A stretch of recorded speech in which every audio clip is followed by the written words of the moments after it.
NBA basketball fans and hoop fans everywhere. Welcome to the Know It All channel. We got the NBA Central Division Showdown podcast going on, FFSN stuff. I'm gathered with a group of FFSN podcasters to represent some of the Central Division teams. We got my homie B Foss. He down with the Pistons, does the Detroit Lions podcast. He works a lot with Pay. Well, all these guys work a lot with Pay. Of course, Pay not here. Y'all know how he get down. He gonna get fined. But hey fellas, thanks for joining us. We got B Foster in June, also Pistons fan, and the homie GQ. Like I said, Chicago Bulls. So fellas, tell us something about yourself, about your shows on FFSN and whatever you got going on. Who first? Go ahead. Yeah, I can start. I'm B Foster, one half of Bleachers to Speakers. We got 3 different sports that we cover between the Detroit Tigers, Detroit Pistons, and Detroit Lions. And yeah, you can find us everywhere as far as YouTube is concerned. Bleachers to Speakers. Okay. Hey, what about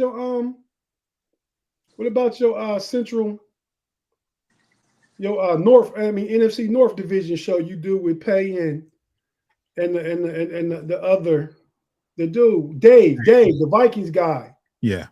We do a show every Wednesday. It's the Who Will Be King show with the NFC North Division. We do not have a Green Bay representative, but it's Minnesota Vikings, which is Dave. Pay does the Chicago Bears, and me and Foster cover the Detroit Lions. We meet every Wednesday or Thursday. It just depends on everyone's schedule. But we meet there and we rotate hosting. And every third week you can catch it. Oh, well, 2 out of the 3 weeks you can catch us on Bleachers and Speakers on YouTube because Pay uses StreamYard. And of course, with StreamYard, I can share the stream as well to my channel as well, like I'm doing tonight. So Okay. Q, what's up, man? How you feeling? I'm all right, man. Let everybody know already. Q go hard for the shy. last time we on the podcast together. He was talking about this was last season now. The Cavs was trash and all kind of, It sound like me. Man, go ahead and tell us what you got going on the Frustrated Chicago Sports Fan channel and anything else you doing, man. Also doing the Bulls podcast. Haven't been there a while. Shot City Bulletin board. I'll be returning to that as the season progresses. Yeah, you can check us out at Frustrated Sports Fan. Get all your Bears and Bulls info. All that. Pay told us last week you do one sport at a time. But what right now, as a Chicago fan, things are real frustrating. So I can only handle one disappointment. I'm gonna deal with the Bears right now, and I got to get my energy. Balanced and right to deal with the Bulls and the nonsense going on with that organization. So I'll be returning to the Bulls later this year, maybe sooner than we expect, with the Bears fading out of playoff hopes quickly. Try going 14-68. Man, hey, who is that? Pistons? Last year. Don't tell the Bulls to try it because they just might. y'all can start tonight. We all for that. Y'all matched up against each other. Okay, and I got the homie here, my homie L, representing the Indiana Pacers. L, what's up, man? Tell us something about yourself and your Pacer fandom. You and my brother, the only dudes I know that like the Pacers that don't live in Indiana. Wow. I like the shade. I definitely like the shade thrown there. What'd you say, man? You like what? I like the shade you just threw. Yeah, but what you say, LaRon? No, I was just saying, introducing myself, man. I'm LaRon. I'm a lifelong Pacers fan, man. I've been a Pacers since I'll say probably somewhere around the mid to late 80s, Just been rocking with him. I feel the brother from Chicago right now as far as being frustrated, because I'm definitely frustrated with the Pacers right now. Yeah, I mean, I don't know. I know June and False remember because they've been here at every show. But I said I expect the Pacers to regress the most from what they did last year, and I stand by that. You'll eat them words by the season.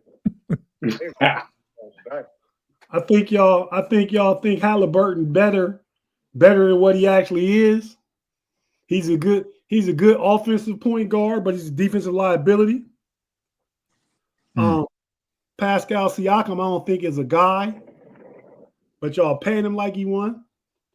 You got some good young got a ring players, but like I said, y'all don't have a guy.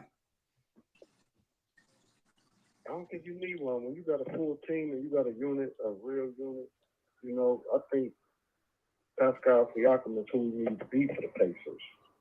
I think as a unit, though, as soon as they start rebounding a little better, they're gonna be good. Look, man, I told you. We keep it real on this podcast. You seen Q just say he a little frustrated right now, and you trying to make Pascal Siakam a guy? Oh Lord. I said he's who he needs to be for that team. That's what I said. Oh, okay. All right. And he is, though. He is. His numbers speak for themselves, though. So I'm not mad at him, but they, like I said, as a team. Only thing I don't like about them right now is I think as a team, as soon as they start rebounding better, they'll play better. Okay. Well, we gonna go ahead and I can't find my if one of y'all could pull up the standing just so we can refer to it as we go along. I got him. Okay. So, well, we all know the Cavs is 15-0 on number one in the East. in the Central. So I don't need to know with that. But everybody else probably like bunched in there though. Is the Milwaukee still at the bottom? Yeah. Yeah, they 4-9. 4-9. Yeah. And the Pistons, they like 500, ain't they? 7-8. 7-8. Okay, they beat the Bulls tonight. They will be 500. They're not that right now. Halftime, Bulls got an 8-point lead. Okay. And y'all record is 5-9. 5-9. And the Pacers record? Week 6 and 7. 6 and 7. Okay, one game below 500 yourself. Okay. Well, so what y'all both y'all watching the game, Q and False? Yeah, I'm watching it. Hey June, I heard you talking about being unable to watch the game on your television because it's behind you and it was showing the broadcast. Yeah. I got my TV right here in front of me. In front of me though. See how that works? Yeah, I see how that works. I'll work on it. Teach him. I'll work on that. Yeah, I mean, it's like all you gotta do is turn your desk around. I mean, I just revamped this place, man. I just revamped it. This camera wasn't even here. I wasn't even filming from this side of the room, so I did a lot of reconstruction. Okay, it looks really good, man. And thanks. What's going on with the game tonight between the Bulls and the Pistons? Well, they almost got beat up in the first half. I'm just gonna put that out there. I mean, you know how we do. Pacers know all about that. Don't mess with Stu. Don't mess with Stu. It was a scrap between them? Yeah. Nah, it was just a little. He almost got beat up. He was gonna get beat up. Terry and Stewart got tangled up. Hey, Terry. Dalen Terry.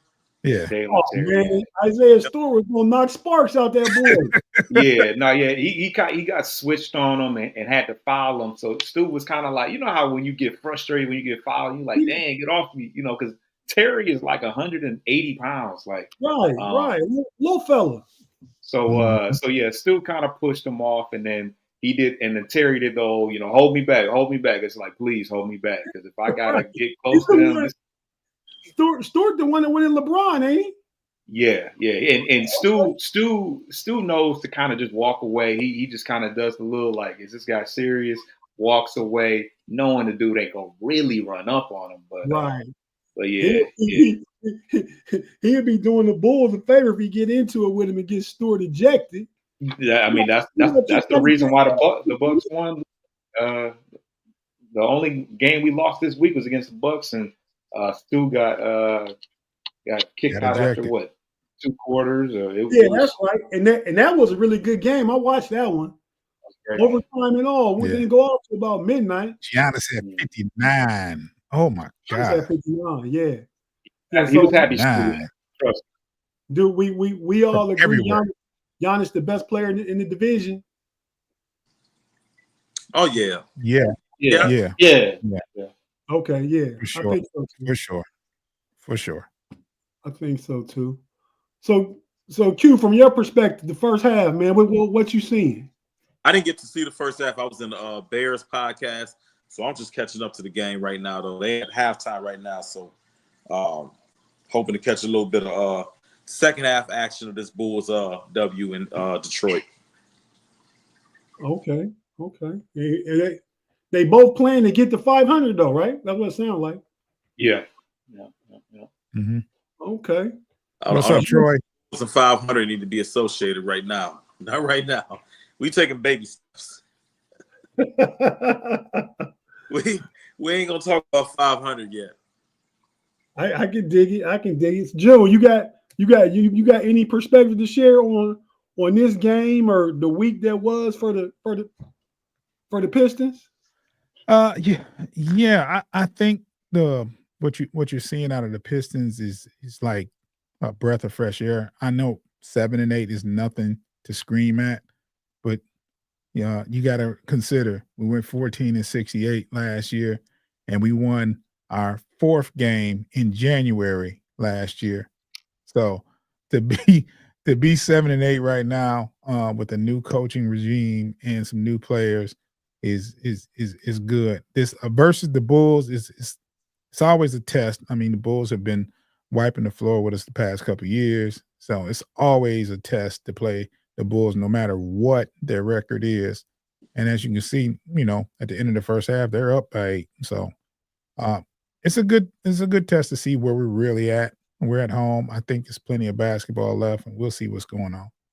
Yeah, and just to give some perspective on this particular game, I mean, the Bulls they're moving the ball really well. They're shooting 58% from 3, and they're making their free throws too. They've only missed 1 free throw, so they're shooting 83% from the line. So we'll see if they can keep that trend up, because I don't think they're a 3-point shooting team by design. So if the Pistons can kind of stay in the game and continue to rebound the ball well, which we've done all year, I think that we can make a run at this game. That is one thing the Bulls have actually emphasized this offseason and this year. Getting DeMar DeRozan out of there, who's kind of he's kind of in the he's a mid-range guy, ISO type player. Getting him out of there, the Bulls have actually put up a lot of threes. Of threes. I believe they're in the league. I want to say last time I looked, they were in top 5 in 3-pointers attempt. The problem with the Bulls is they can't stop anybody. So they've been doing some scoring this year, and they've actually improved in terms of their 3-point efficiency and shots getting up. They just can't stop anybody. Gave them 90 points in the first half to the Cavaliers the other day. Golly. We know that feeling, Joe. Oh man. Last year anyway. I go crazy over a 40-point quarter. 90-point half would probably I'd probably throw something at the TV. They gave up 57 or 50. Was it 51? It was something ridiculous. Oh my God. That's terrible. Donovan Mitchell has been giving the Bulls the belt the last couple of years. Yeah. He's been giving the Bulls the belt. Yeah, I think Cleveland might be the highest scoring team in the association. They're doing a lot well, obviously. They're built to win right now. It's everywhere. Hey, L, you know who the Pacers playing next? Hold on, I'm going to pull up the schedule. If I can spell Pacers.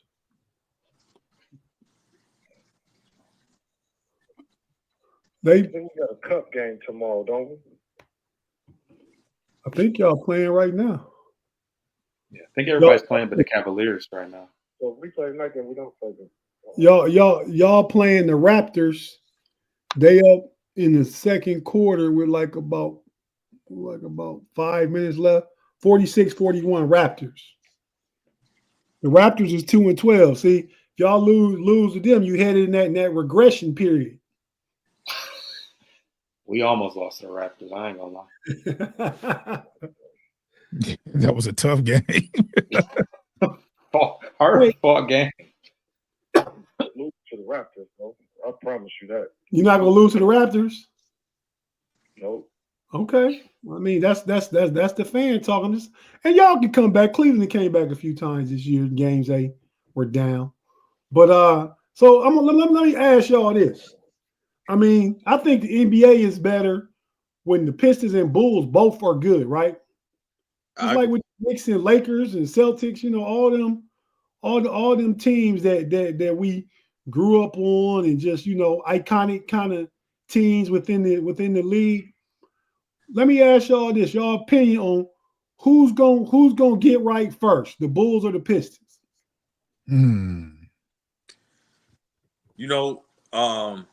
The Pistons got there. I think Cade is a very good player right now, but I think he's a guy you can build around.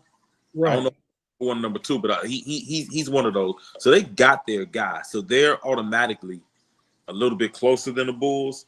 But it'll depend on where those lottery balls land next year too. You know, everybody's going after what's the kid that name escaping me right now? Cooper Flag. Flags. Yeah. Everybody's going after him. If he is what he's billed at, and either the Pistons or the Bulls can land him, that team would automatically probably nudge ahead of the other. I do like Kobe White as a piece though. Good shooter. What you want in a modern day guard. He can really fill it up. I just feel like the Pistons just having that young guy who is an ascending possible superstar. I just think they're probably a little bit ahead of the Bulls right now. Right. You think? Go ahead, Foss. Well, I was gonna say. I mean, I think that the Pistons are in a position to where they're like the Bulls. I think the fan base is willing to take that regression so that they're not stuck in that purgatory area. And I feel like the Pistons fans are at a point to where it's like, first of all, we know we're not going to get the number one pick. We've had enough lottery picks in general, and it's going to be a strong draft. So there's no need to try to lose on purpose. So, I mean, I think that we have a nice, we're building a nice situation where we're finding our identity. We're a 6th in the league as far as defense is concerned. We're 2nd in rebounding. That's Bernie Bickerstaff right there. Yeah. I'll give him credit if that's what Bernie is there. Yeah, JB. Yeah, I'll give him the credit if that is the if it continues to head in that direction. But we actually hit on a free agent selection with Malik Beasley. He's been a godsend for us, and I think that we are going to continue to get better. Because we just have better leaders. We have better veteran players that are staying healthy as of right now. And our young wing is about to make his debut very, very soon. He's been medically cleared, but they haven't ramped him up conditional wise. So things are looking up, and we're out of that tough beginning of the season now. So I think we got some winnable games coming up. We got the Hornets again. We got the Magic coming up. I mean, we got some games that we might be able to build on. But we're 5th in the East right now. So right, that's playoff position. Hey Q, I heard something about the Bulls might be looking to trade Zach LaVine to the Hornets. They're trying to move that man wherever they can. I don't think the market for Zach isn't strong right now. I mean, he's a volume scorer, doesn't bring much else to the game. I'll just be glad when the Bulls can Veen and Vucevic and finally get this rebuild where it should be. Because as long as you keep finishing in the play-in or drafting 7 or lower, you're not going to get that guy you can build around. You know, we missed out on Wembayana a couple of years ago trying to pursue playing, which doesn't amount to anything but getting beat before the playoffs. So even if you get to the AFC, getting beat by one of the East superpowers. So I haven't heard the LaVine the Hornet rumors. Last year, he was supposed to be going to Detroit, and then my man would decide to have surgery. I wish y'all would just take LaVine off our hands. Go and make him the backcourt running with Cade. Yeah. Well, no, the article was they want to pair LaVine up with LaMelo Ball. More power to love that. I wonder if you heard it, what pieces they might get back, but you hadn't heard the trade yet. No, I mean, I don't think at this point the Bulls are even with Zach's market the way it is. I don't think the Bulls are looking for anything but maybe protected first or second round pick if they can get a protected first, and maybe an expired contract. That's about all they can expect for LaVine at this point. So, how much longer he got on his contract? I believe he's got 3 years left. Okay. I believe he got 3 years left. And he making what, about 40 a year? Oh yeah. That's what scared people off. People are taking for 30, 25 to 30. That range, yeah. Because he can still score. He's a volume scorer. He can shoot. He's a streaky shooter, but he can shoot. But 40 million, nobody wants a guy taking up that much of the cap. And they're clearly the second scoring option on the team. And if you're contending or building towards that, got to be your third or fourth best player. Right. He don't impact winning like that yet. No, he doesn't. And he's a low IQ basketball player too. Yeah. No, I agree now. So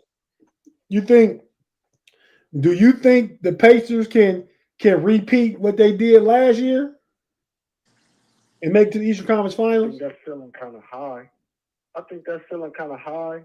But I think aside from the fact that they got rid of, I should say, Jalen Smith to the Bulls. Let Jalen Smith go to the Bulls, which I think that was something that they needed because they didn't replace him. But I think that the East is going to be tight enough. Like you said, if Detroit is a team right now in what, 5th position? Yeah. I think down the stretch, we beat Detroit. I think Detroit can be what y'all was last year. I mean, They're still too young though.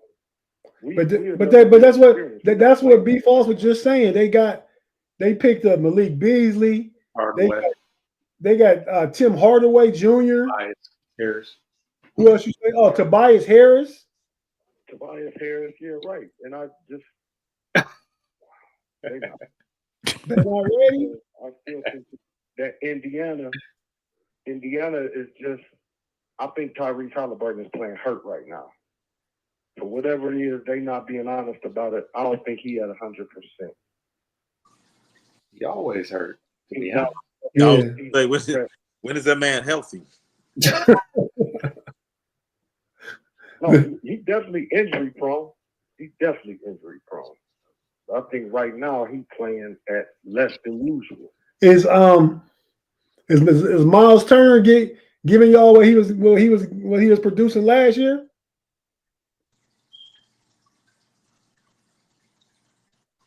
Miles Turner is up and down right now. I think that's part of the problem. I don't think he's been consistent. I think that when he play well, the team play well. Look at the difference between Friday game, Sunday game. I can't look at the difference. I don't pay attention to the Pacers at all. But even though his points don't dip that much, right now everybody is in a point slump, I would say, except for Siakam. I think Pascal the only one who hitting his point average numbers.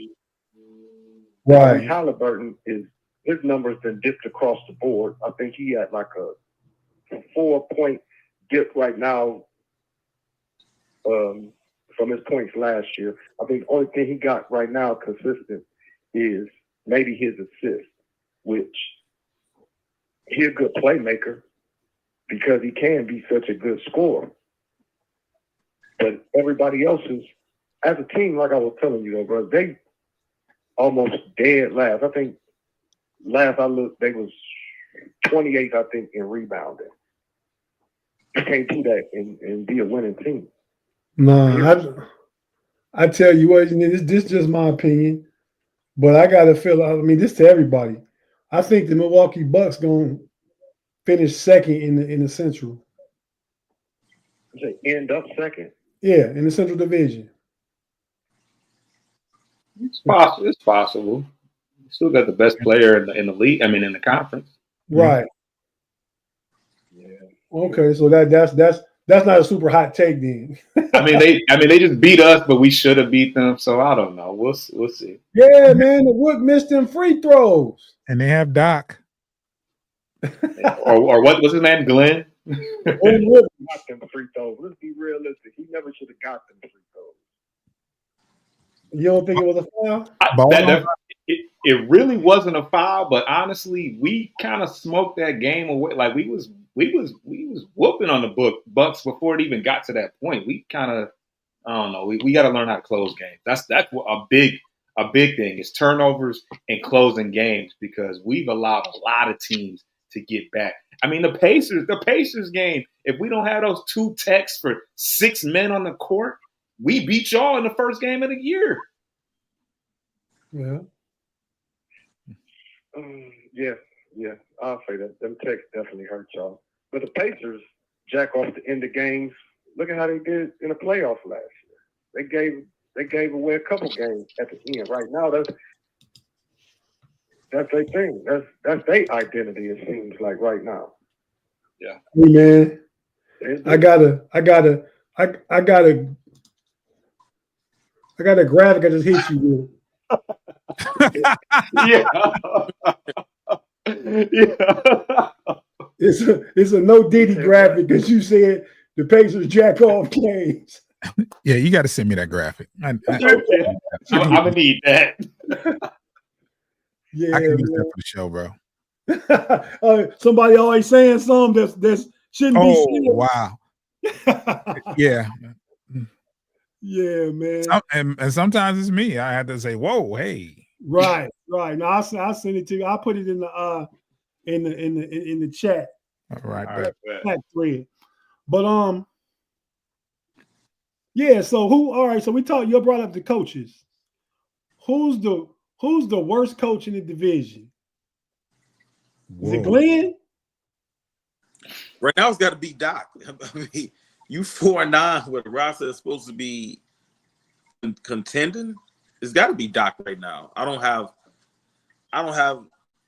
necessarily value Billy Donovan highly, but the way the Bucks achieved and the way they underachieved last year when he it's got to be Doc right now, right? Yeah, I would say so. I mean, so my question off that is, Doc got to take that. What'd you say? You agree with that? I said, yeah, Doc got to take that. Yeah. So was Doc ever who we thought he was, or did he just like have a good run with the Celtics with KG and Ray Allen and Paul Pierce? I think we saw who he was in LA with the Clippers, and I think he was inherited. He was on third base when he got Boston. So that's what I think. Right. No, I've always been a fan. We call him Glenn LaRone because we ain't allowed to call him Doc on here. So it's Glenn Rivers, Coach Glenn Rivers. But hey, man, I know you gotta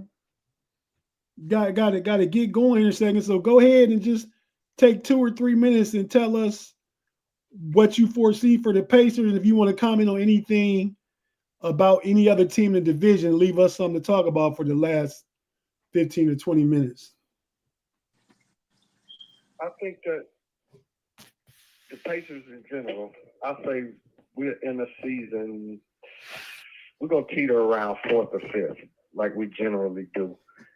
In the conference? They'll pull it together. In the whole conference. I guess you got to be talking about. You can't be talking about division. You won't be making the playoffs. Yeah, I'm talking about in the conference. Right. We coming to the playoffs at no lower than 6. We will not see the play-in. That I promise you. We will not see the play-in.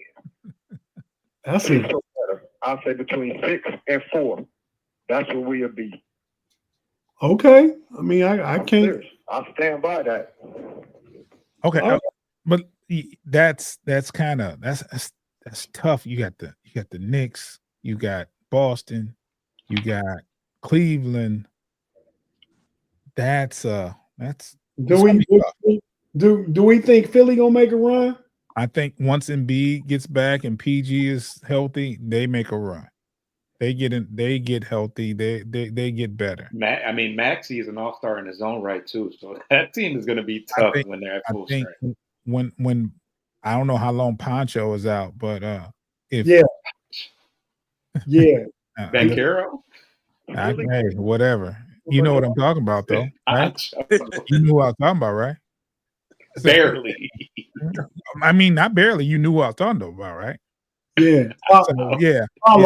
Paulo. When he gets back, I don't know how long he's going to be out, but they said to around Christmas, 6 to 8 weeks. Oh wow, that's a long time. But yeah, Philly got the best chance, but they also the most questionable. They not going to sustain for a whole season. New York going to be banged up and hurt by the end of the season because they ain't got no depth. And besides that, Tibbs run his players. You gonna run into the dirt? Yeah, but they still finish higher than the Pacers though.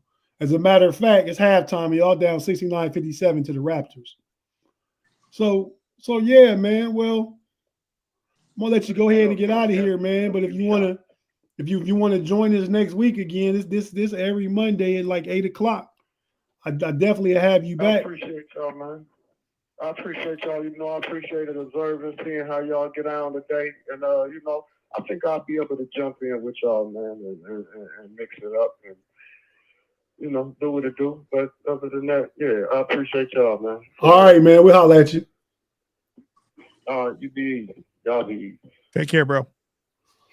Yeah, okay. So, fellas, we're gonna jump to a quick break real quick. If you're watching on YouTube, just hold on. What this guy's saying? What's he talking about? Who cares? Cade Cunningham better than State Troop. In regarding what though? I think he heard comments about the lottery balls favoring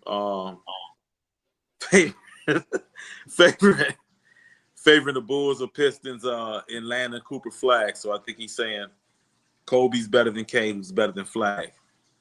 He just liked him because he looked like he could be his nephew or something. They got that long hair and stuff going. Yeah, no, he's saying Kobe White and Cade better than Cooper Flag. Well, I mean, he's North Carolina fan, so that's what it is because now Cade might be better, but Kobe is not, and that's his Duke hate too, because that's like they said in the movie. Remember the Titans? That's a bad white boy, man. Real. Yeah, Cole. Yeah, he called. I don't know. I go back and forth at what Cooper's going to be at the next level. There's times where I think I don't know. Maybe it's a little bit of hype. I don't know. He was the best player on the U.S. select team. Yeah, he played against NBA talent. Yeah. I gotta see it. I gotta see it at the next level. I hear you. That's fair. That's Kobe White to be better than him. I just don't know what Cooper Flag is. I mean, the way he's being hyped as the consensus #1 overall pick and the guy you just build a team around, right? That's a lot. Right. That's a lot of That's a lot. I think he's a guy that's going to be able to come in and score at the next level. I don't know if he's that guy where you build around him and then you're contending for titles. You know what I'm saying? I think he's going to be a good scorer at the next level. I don't know. I go back and forth. I think he a 20 and 10 and 4 assists guy off rip. Ooh, that's an all-star out the gate. 20, 10, and 4. Well, I don't know about all right. 18, 10, and 4. For his rookie year, that's what he's going to do. Yeah. And be efficient doing it. And what now? And be efficient doing it. I mean, he's going to get the green light. He's going to go to a bad team. He's going to be number one. I was going to say he's going to go to the Wizards. He's going to go to I was about to say that. Raptors. He's going to do 19, 20 per game his rookie year. Right. But is it going to be an efficient? I mean, we 40% from the field type deal. They get up. 19 doesn't move the needle for me. What are you doing other than scoring to help the team win? I mean, are you efficient with it? You know that man's gonna get the green light wherever he goes. So I think he's an efficient player by his nature, though. I ain't seen him take no bad shots, nothing like that. I mean, he plays within the offense. He's a freshman at Duke. He shares the ball with the other guys. I mean, to me, I really don't have a pro comp. I have to go way back. I'd say a better version of Keith Van Horn back in the day. Wow, that's a role player though. That is a better version. He was that guy in college. He was that guy in college. Utah, yeah. If you tell me Keith Van Horn, then I gotta tone it down. He with the hype he's got, he better be like a Luka. I mean, nah. You said Luka was a professional from time he was 14 years old. Luka been playing pro ball for better than 10 years now. I mean, when he came, Cooper Flagg's only not in the league because he can't be in the league based upon the rules. Right. Essentially, especially last year's draft or this year's draft, he would have been number one last year too, right? Yeah, out of high school. Who went number one last year? You talking about this past draft? The guy from Atlanta, Alex Starr. No. The guy from Atlanta.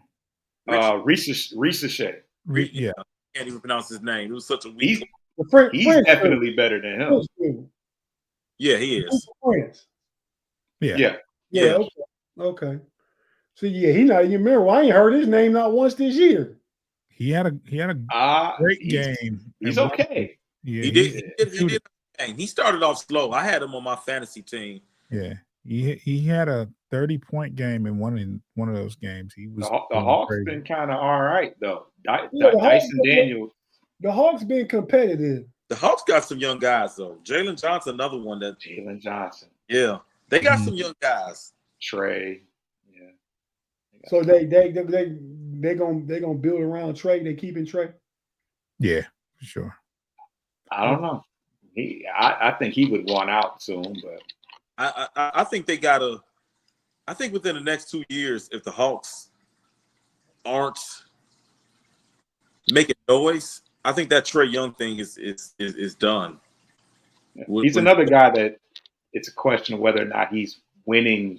He's helping the team win for real. Like great numbers, he has a ton of assists, ton of points, but I'm not the biggest Trae Young fan. It's a lot of points, a lot of assists off the pick and roll. I don't know if. Yeah, I don't know if that's if Trae Young makes you having him as your franchise. I don't know if you're gonna win that way. With Trae, you gotta relax. You gotta relax. Oh, wow, get that off. You gotta relax. That's yeah. But yeah, man. So wait, I wanted to shout out to homie Gavin Anthony. He said the guy Rashee's name, but that's one of our loyal followers and subscribers on our Know It Alls channel and our Steel Curtain Network. So hey, shout out Gavin. Thanks for joining us tonight, man. Salute. Go ahead. You gonna say something, June? I was just saying salute to him. Salute. Oh, okay. All right. Well, real quick, fellas, we're gonna go ahead and take a quick break. If you're watching on YouTube, don't go nowhere. We just gonna pause for the calls, pay a few bills on the audio side. If you're listening on any audio platform, be it Spotify, Google, Amazon Podcasts, iHeartRadio, wherever you listen to your audio podcast. And we'll be right back right after this.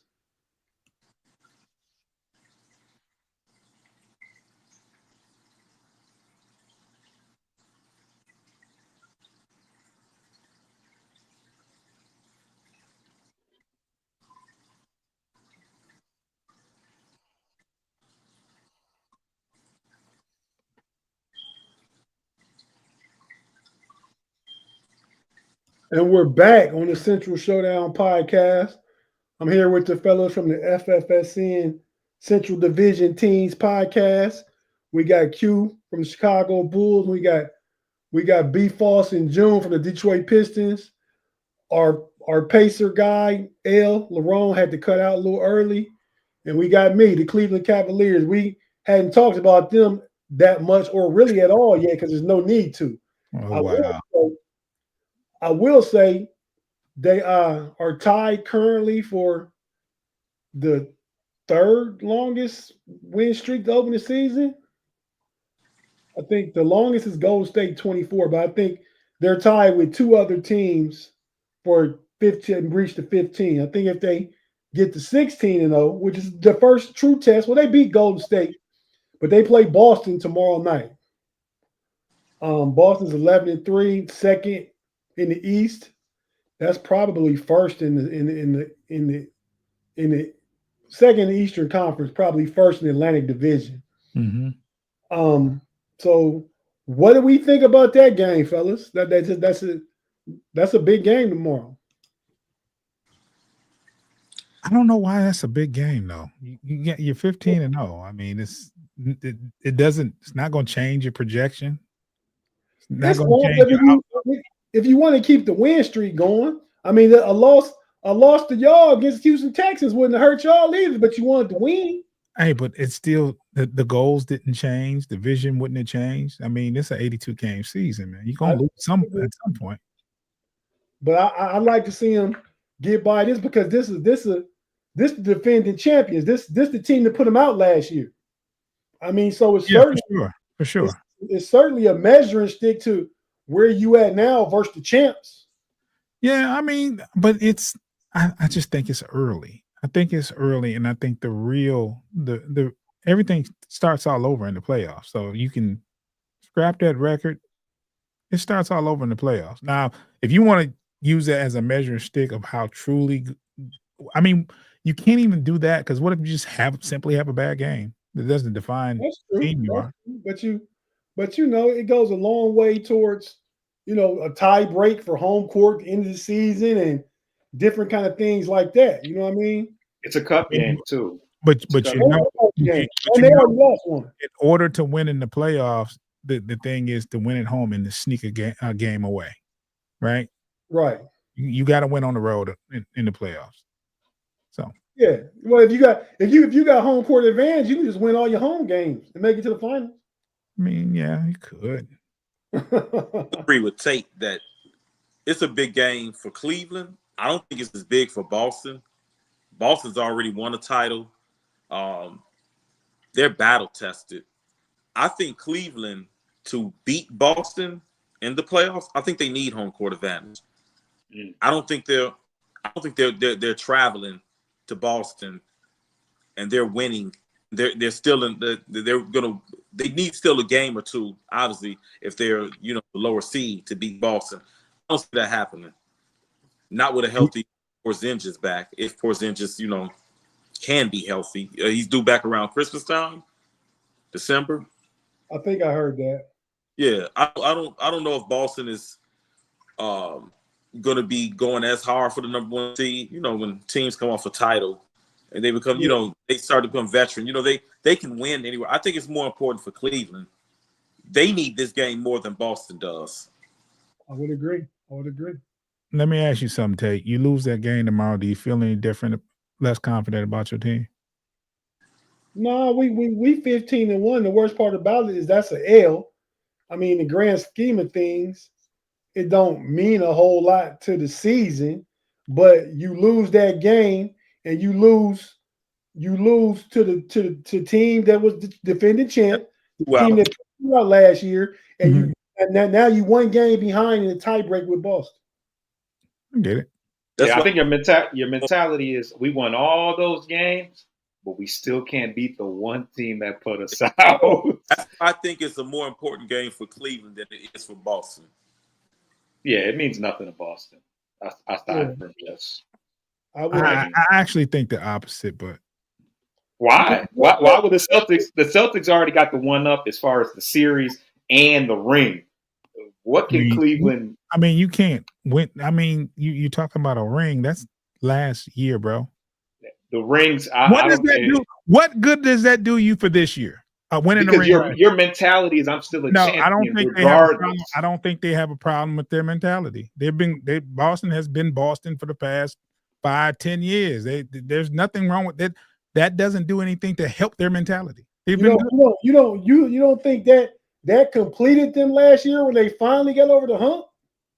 I think Boston is going in there thinking, hey, we have to defend our title. We have to beat them. Because they're number one on the mountain right now. We have to see where we're at. They still didn't take their title with a win today. With a win tomorrow, though, that doesn't take their title. I mean, it works both ways, right? It's the title. I think with 15 games in the season, being the number one season, I don't think Boston is looking at Cleveland like they're the team to catch. I mean, Cleveland still got to catch Boston. I think when you have any team that's undefeated, that's a big game for you to see where you're at. You're the target is on your back. We want to be the team that beats them. Yeah, that part's true. But it don't like Q and Foss was saying, it don't mean as much to them because they know they can beat Cleveland, whether they do tomorrow or not. They've done it when it's important. It's not as important. It's a game, but I mean, the NBA season doesn't start till Christmas. It's kind of like that football game yesterday, Kansas City versus Buffalo. Yeah, Buffalo done beat them 4 straight times in the regular season. But what happened in the playoffs, though? Doesn't mean a thing until the playoffs. Don't need to beat Buffalo Buffalo needs to beat Kansas City regular season and the playoffs. They need to get over that.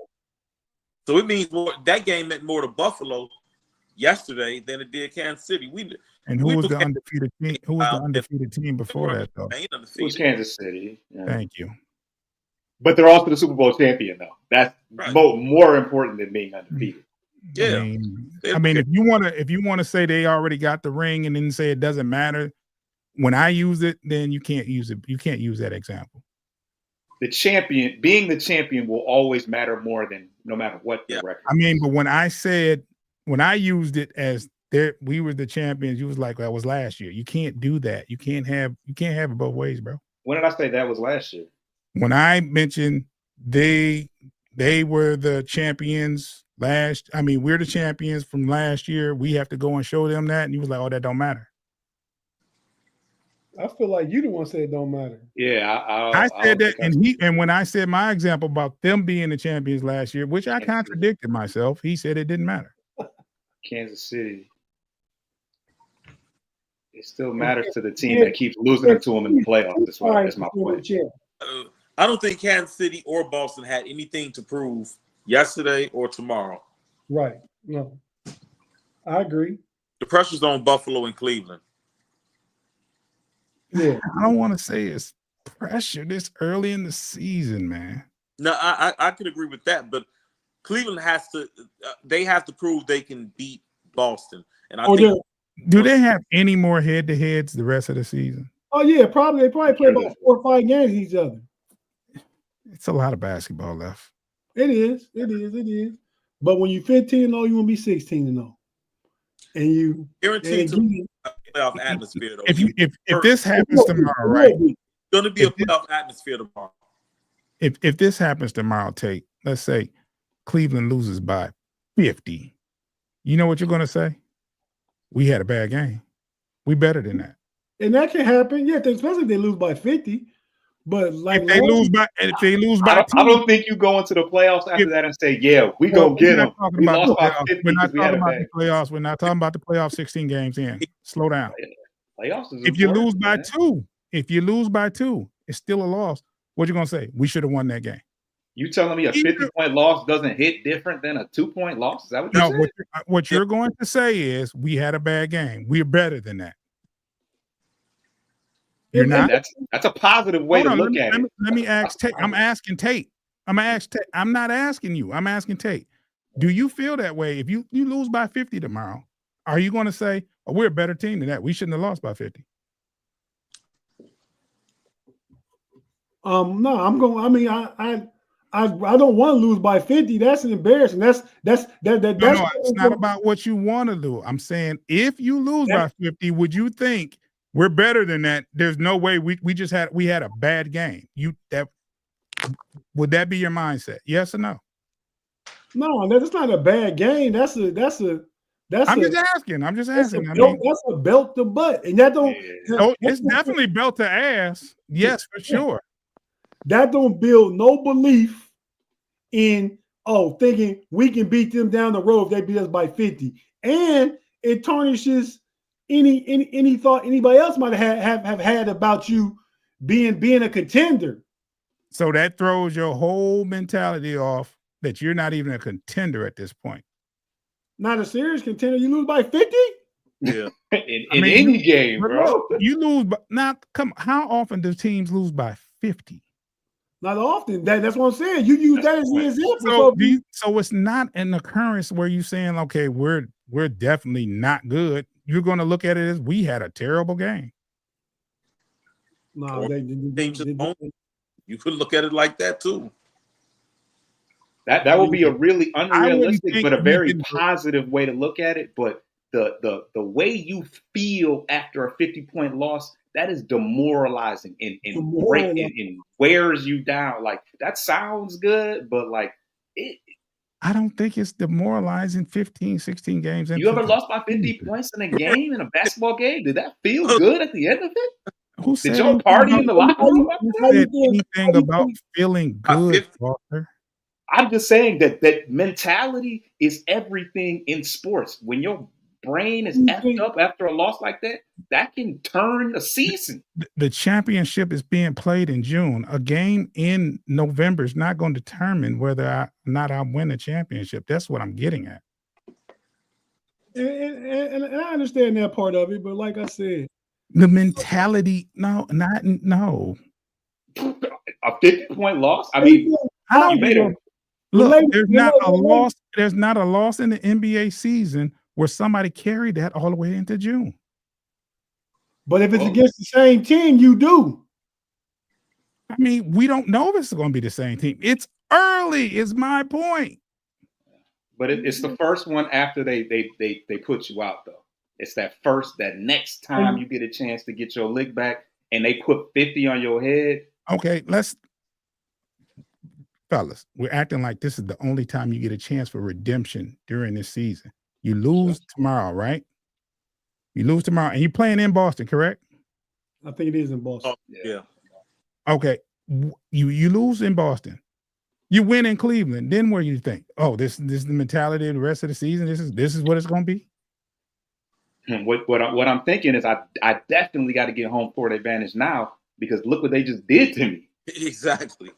But we're not thinking that in game 16, 17. That sounds great. That sounds great in theory.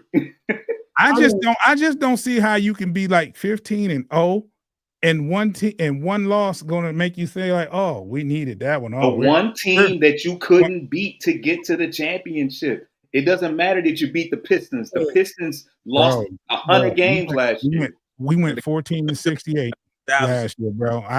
Thinking like that, we're gonna stay in the cellar. And if I'm just speaking reality, not like in the fantasy world that one game just doesn't matter to me. Like, that's not how it works. I mean, in the 82-game season, that's how it works for me. Especially against a defending champ and a team that eliminated you. You want that game more. Yeah. I agree. I agree with all of that. But in the playoffs, there's series. We have a chance for redemption in the series. And you want home court. You want home court, but what if you lose other games that don't allow you to have home court? You can lose several. You can go 40 and what is it, 16 games, and what's that? 66 games left. You can go 33 and 33 the rest of the way. That doesn't mean this one game doesn't mean you have to win your other games. And we've been doing a good job of that so far. Now we need to be both. Absolutely, which is my point. You drop tomorrow. You drop tomorrow, right? Let's hold on. You drop tomorrow, you 15-1. You win the next 15, you ain't thinking about that one game you lost. No, because when you lose, you got to be able to put it behind you, but it still ain't good for your mindset to lose against that team. I mean, you can't allow one game to make you lose two, though. Let me ask you this: How you think Jacksonville feel today after the lumps y'all put on their head yesterday? They knew they had no business. I mean, they've been getting lumps all year, man. That's a repeated cycle of hurt. Okay. I think Jacksonville is numb now to what's happening. I don't think they felt it. That's a regular occurrence. The axe ain't dropped on Peterson yet. I guess they said that he might have been done, but I guess he made it. Well, here's another example, and I'm just asking. Do the Bears feel like their season is over when they play Green Bay next go round? I mean, it will be. It'll be game 17. So the Bears season is over, right? Because of yesterday. I wouldn't say it's over, but losing to a division rival, you're 0-1 in the division. It's another conference loss. It's your 6th loss of the season. You know, to make the playoffs as a wild card, you need 9 or 10 wins. So there's not much wiggle room for the Bears to lose. That's a different situation. That's you're already at 6 games. You got I get it. You've lost you've lost your last 3 games in the conference. That's a tiebreaker. You've lost a division game. That's a tiebreaker, and you've lost your 6th loss. So you've had your 6th loss of the season. So you got to pretty much win out or get a lot of help. You got to go about 6-1 to have a shot at the playoffs at this point. Well, it's an unfair question because we're talking about 82 game season versus a 17 game season. So it's apples and oranges. Yeah. All right, fellas. Well, we're gonna go ahead and get ready to wrap it up. Pause myself, no Diddy. I said, get ready to wrap it up. But yeah, shout out to Pay doing a lot of talking and no showing up for the past couple of weeks. That's Pay.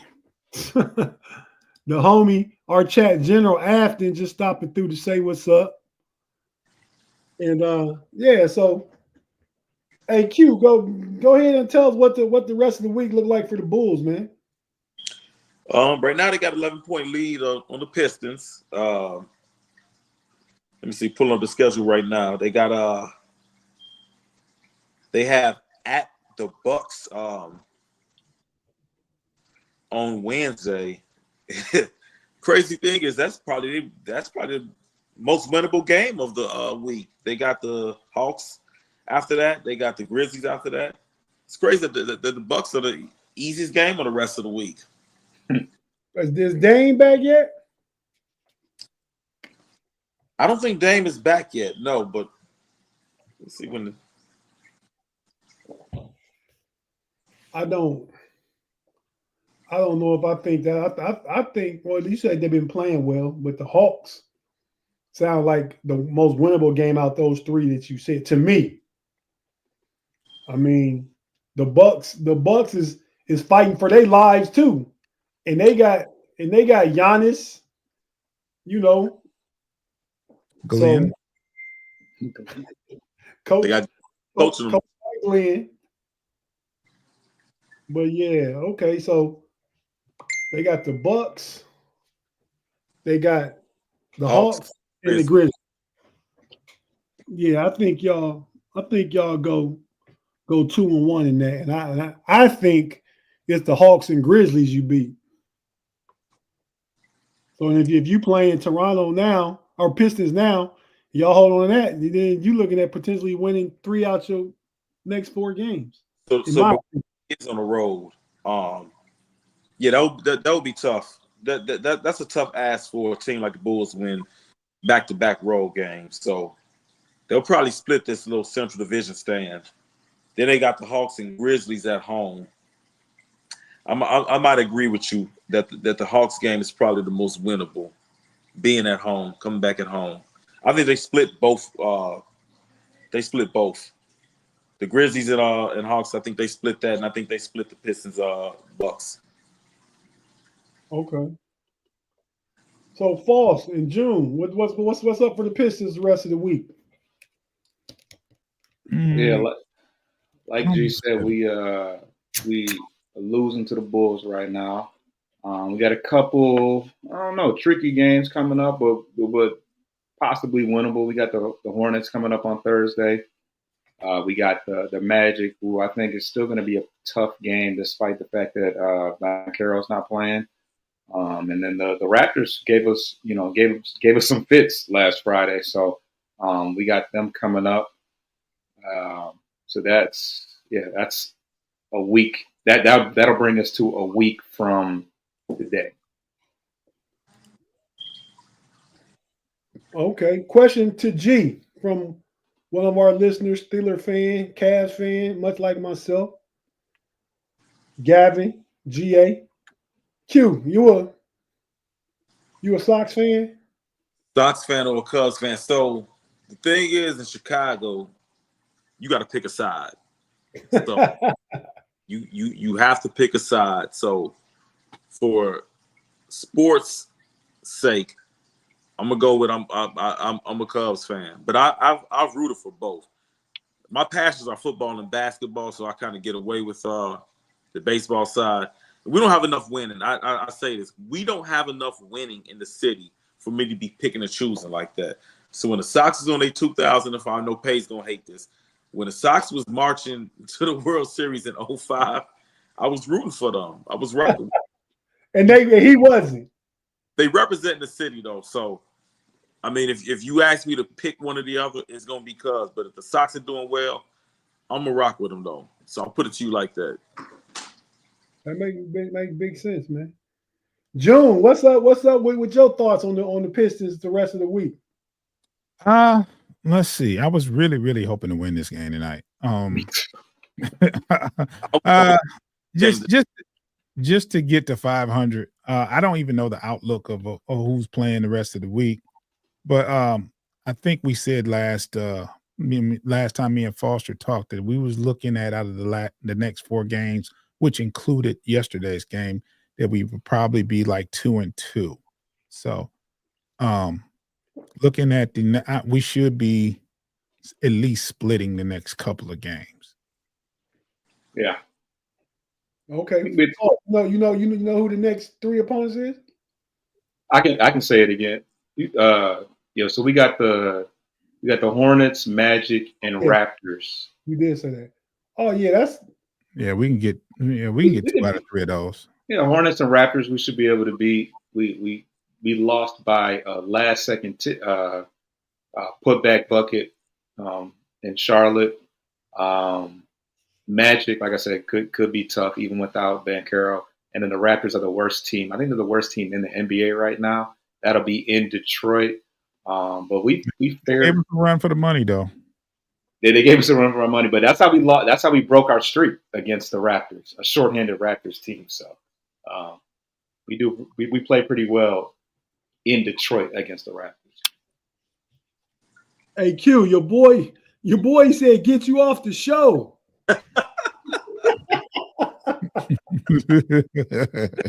I knew he wasn't gonna like that answer. But yeah, man. Okay, so just a second. I'm gonna pull up the Cavs schedule, but I already know this. Why another reason this game is big tomorrow, besides being against defending champs, besides it being Boston put them out last year, is because if the Cavs win this game, then they can look at adding 3 or 4 more games to this win streak. Because tomorrow they play the Celtics, obviously, in Boston. Then they play the Pelicans at home. They already beat the Pelicans down in the NO. Then they play the Raptors at home. We know what Foster said about the Raptors. Then they got the Hawks twice back-to-back. And one of those, the second one of those is in Atlanta, and that's a cup game.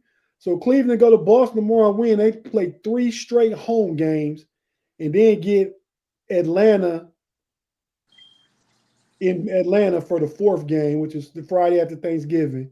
Then they back on the Celtics again December the 1st. And then the Wizards. So yeah, I mean, I could see them. I wouldn't be mad if they started like 20-1. If they lose tomorrow, they should be able to start back another short win streak anyway. Exactly. Yes. That'd be nice. Yeah. So that's my thoughts on the rest of the week. Tomorrow, whether me and June agree or not, tomorrow's a big game. The other games are winnable though. You know, I would expect the Cavs to be favored. Donovan Mitchell rested yesterday against Charlotte, and Charlotte gave us a game till like 4 minutes left. He rested, because obviously the Cleveland organization thought Tuesday's a big game. So we're gonna go ahead and get Donovan some rest going into Tuesday. He played Friday. He ain't played since Friday by missing the one game on Sunday. So he off about 4 or 5 days rest. They go into Boston, see where they measure up. Evan Mobley's been playing. Darius Garland is the current NBA Player of the Week, or Eastern Conference Player of the Week. He been balling. I like the two bigs together, what they doing defensively, and Evan Mobley's being much more aggressive. And my boy Ty Jerome, he having like crazy, statistics for a short amount of time as he plays during the game. Like if you did a per 36 average on him, it'd be like crazy what dude is doing. He's the backup PG. And all this and Max Strus ain't even suited up yet at all. So I think we can get better, but I think they want to beat Boston. And we'll just see how it goes tomorrow night. I think that's a TNT game tomorrow. And it's I think it's a TNT game, and it's tomorrow at 7 p.m. So I'll be tuned in. I'm sure some of y'all cats, if there's nothing else you got to watch or be tuned in, just because, like Q said earlier, that's going to be a playoff atmosphere early in the season, even game 16. But yeah, man. So we're gonna go ahead and get ready to get out of here. Thank you all for joining us.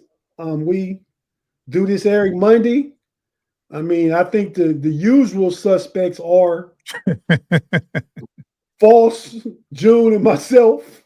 But hey, Chicago Bulls always has some representation. Might not always be the same person. They're representing every Yeah, they've been here.